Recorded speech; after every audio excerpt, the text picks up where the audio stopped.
Here's your Storm Track 7 forecast. Happy midday to you all, and happy Mardi Gras as well. This is Storm Track 7 meteorologist Robbie Commodore. Been a lot of sunshine out there so far this morning. That's going to continue throughout the remainder of the afternoon. You do see this little band of snow, a mix of rain and snow showers, we'll call it, across far southern or southeastern Iowa, that is right now. It's probably producing a bit of a partly cloudy sky across our far southern counties like Keokuk and Washington counties. But you'll notice these temperatures, they've been climbing through the morning hours. It looks like we'll have highs for this Mardi Gras in the lower to middle 40s. So again, making for another pretty nice, pretty pleasant February day. And we're already approaching middle February. We're still dealing with these types of temperatures. Definitely soak it in while we can. The rest of the day, like I mentioned, I do believe we'll be dealing with this mostly sunny to partly cloudy sky. That band of snow and rain showers will track on off to the south and to the east. But later on this evening and tonight, you'll notice off to our west, more cloud coverage will begin working into the area. Now, I do think most of us stay dry. I think, again, all of eastern Iowa really should be dry, but we can't rule out the chance of any scattered sprinkles or stray sprinkles. That's a better word to use. Maybe some flurries as well, depending on how low temperatures dip during this overnight period and if anything does develop in that case. You saw a few of those track onto the south and to the east throughout the overnight period. Again, most of us will be dry overnight. The main chance for any precipitation arrives tomorrow night into early Thursday morning. But speaking of tomorrow, by 7 o'clock, for your Wednesday morning commute, of course, it's Ash Wednesday, it's Valentine's Day. Big day, middle of the week, of course. Temperatures mostly starting out in the upper 20s to near 30 degrees.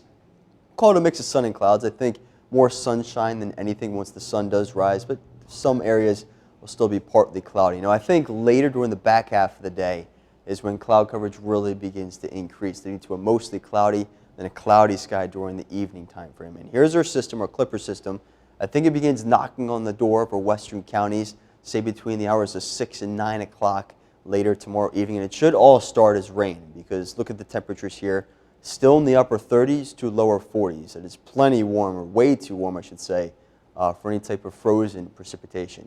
Now, as we go through the early morning hours on Thursday, we'll see temperatures begin to drop on the backside of this Clipper system. And depending on how far they crash, of course, if it's around freezing, we could start to see some snow mix in. That's exactly what we're seeing on northern counties during those early morning hours on Thursday. So something to just keep in mind.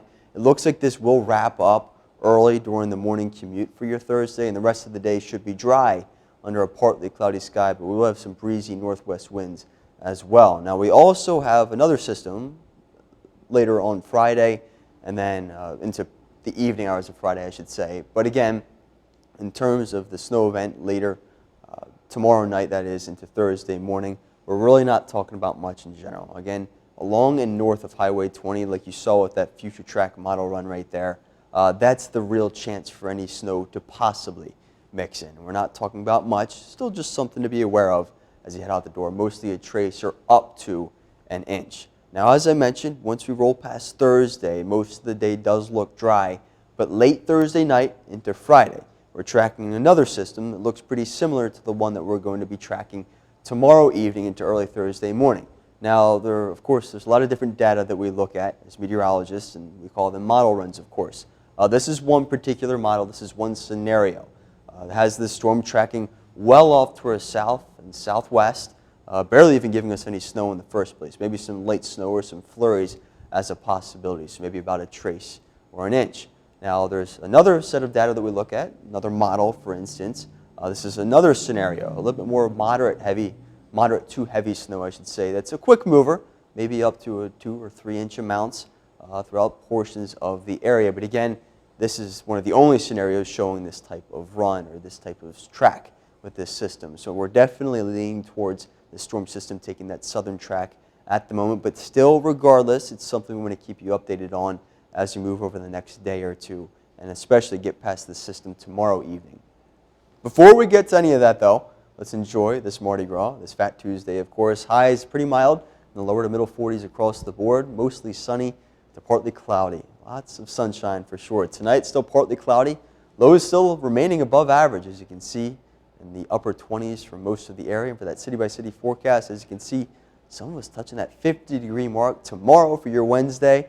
Again, we're tracking that chance tomorrow night for a mix of rain and snow. We dry out Thursday, but the one thing you will notice, temperatures drop much closer to normal. As you can see, right around freezing for Friday, just in time, again, for that chance of snow that we talked about. Same idea Saturday, and temperatures begin to moderate back into the lower 40s for next week.